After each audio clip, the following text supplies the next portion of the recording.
बारामती शहराच्या अलीकडच्या काळात बेकायदेशीर मटका व्यवसायानं पुन्हा डोके वर काढल्याचं चित्र दिसतंय।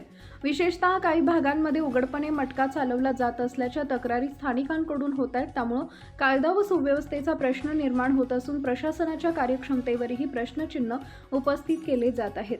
मिळालेल्या माहितीनुसार काही सोसायट्यांमध्ये आणि गल्लोगल्ली मटक्याच्या छोट्या छोट्या शाखा सुरू झाल्या आहेत। स्थानिकांच्या म्हणण्यानुसार हा व्यवसाय उघडपणे सुरू असूनही त्यावर ठोस कारवाई होताना दिसत नाही, त्यामुळे नागरिकांमध्ये नाराजीचं वातावरण आहे। दरम्यान काही नागरिकांनी असंही सांगितलंय की पूर्वी अशा प्रकारच्या बेकायदेशीर धंद्यांवर नियंत्रण होतं, मात्र सध्या परिस्थिती बदलल्याचं जाणवत आहे। विशेषतः तरुण पिढी या जुगाराच्या विळख्यात अडकण्याची भीती व्यक्त केली जाते। मटका हा पूर्णपणे बेकायदेशीर प्रकार असून त्यातून आर्थिक फसवणूक, गुन्हेगारी आणि सामाजिक समस्या वाढण्याची शक्यता असते। त्यामुळे अशा व्यवसायांवर तातडीने कारवाई करणं गरजेचं असल्याचं मत जाणकार व्यक्त करतायत। नागरिकांनी पोलीस प्रशासनाकडे या प्रकरणी तातडीने लक्ष घालून संबंधितांवर कठोर कारवाई करण्याची मागणी केली आहे। तसेच शहरात पुन्हा कायद्याचा धाक निर्माण करण्याची गरज व्यक्त केली जाते। एकूणच बारामतीसारख्या शांत शहरात वाढत चाललेल्या मटका व्यवसायामुळे चिंतेचं वातावरण निर्माण झालं असून यावर वेळीच नियंत्रण न ठेवल्यास परिस्थिती गंभीर होऊ शकते। आकडा कधी कळ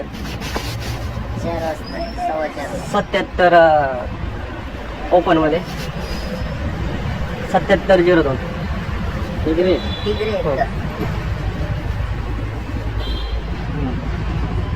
कितीला आहे ते?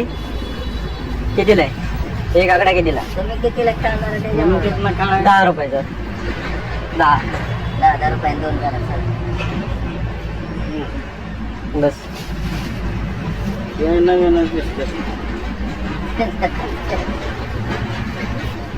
पहिल्यांदाच लावतो। चल किती 4:30 वाजता कळेल का?